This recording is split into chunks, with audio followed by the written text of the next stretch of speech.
नमस्ते, अक्सा आयुर्वेद से मैं डॉक्टर फैजान। आज हमारे साथ जुड़े हुए हैं हमारे पेशेंट धीरेंद्र, जो हमसे लगभग 3 महीने से दवाइयाँ ले रहे हैं।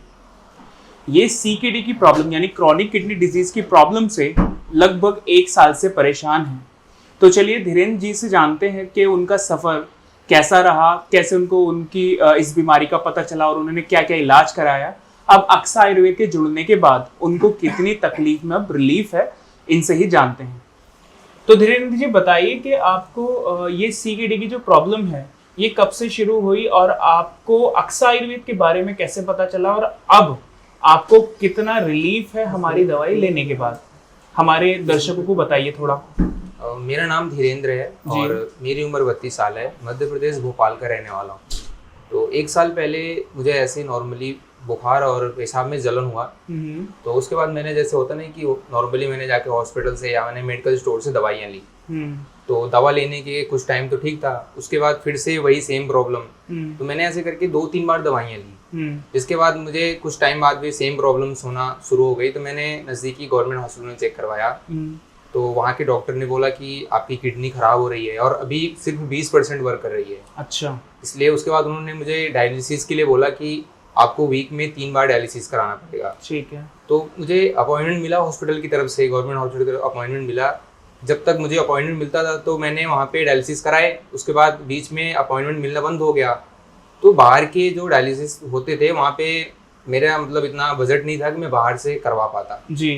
तो मेरा एक टाइमिंग बिगड़ गया कि मैं सही टाइम पे नहीं करवा पाता था। महीने में 1 बार करवाता था। तो जब डायलिसिस नहीं करा पाता था तो उस समय मुझे पेशाब में फिर से जलन, भूख ना लगना, शरीर बिल्कुल कमज़ोर रहने लग गया। उसके बाद ये दिक्कतें आना शुरू हुई। तो मैं ऐसे भी 3 महीने पहले फेसबुक चला रहा था नॉर्मल। तो मुझे यहाँ का अक्षा आयुर्वेद दिखा उस पर। तो मैंने यहाँ के डॉक्टरों से कंसल्ट किया, बात करी। तो उन्होंने मुझे अपनी दवा के बारे में बताया और जानकारी दी, दवाइयाँ कैसे कैसे काम करती है, ये किस प्रकार से होता है दिक्कत। तो उसके बाद मैंने इनकी दवा स्टार्ट करी। अभी 1 महीने मैंने पहले खाया, 1 महीने में मुझे ज़्यादा कुछ आराम नहीं मिला 1 महीने में। लेकिन दूसरे महीने की दवा मैंने बात करी तो उन्होंने बोला कि दवा कंटिन्यू करो, आराम मिलेगा। फिर मैंने दूसरे महीने दवा खाई तो मुझे पेशाब में जलन कम हो गया। अच्छा, दूसरे महीने में जब आपने दवा ली, पहले महीने में इतना असर नहीं आया? हाँ, पहले महीने में उतना असर नहीं मिला था। जब दूसरे महीने में दवाई लेनी शुरू करी तो आपको रिजल्ट आने थोड़े शुरू हुए? जी जी। अच्छा। तो दूसरे महीने में जैसे होता है ना कि पेशाब में जलन बिल्कुल नॉर्मल मतलब हो रहा था, लेकिन काफी कंट्रोल हो गया था। ठीक है। भूख सही से लगने लग गया था और एक शरीर में एनर्जी जैसे होती है ना कि बिल्कुल ताकत आ रही है जैसे। तो मुझे काफी रिलीफ मिला। उसके बाद फिर मैंने तीसरे महीने की दवा स्टार्ट करी।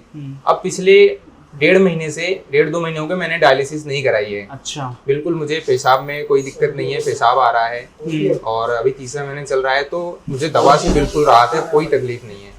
अच्छा, बहुत बढ़िया। दरअसल जब हमने इनकी मेडिसिन शुरू करी थी तो उस टाइम पे इनका क्रिएटिनिन लेवल लगभग 5.25 के आसपास था और इनकी ग्रेड 5 क्रॉनिक किडनी डिजीज हो चुकी थी।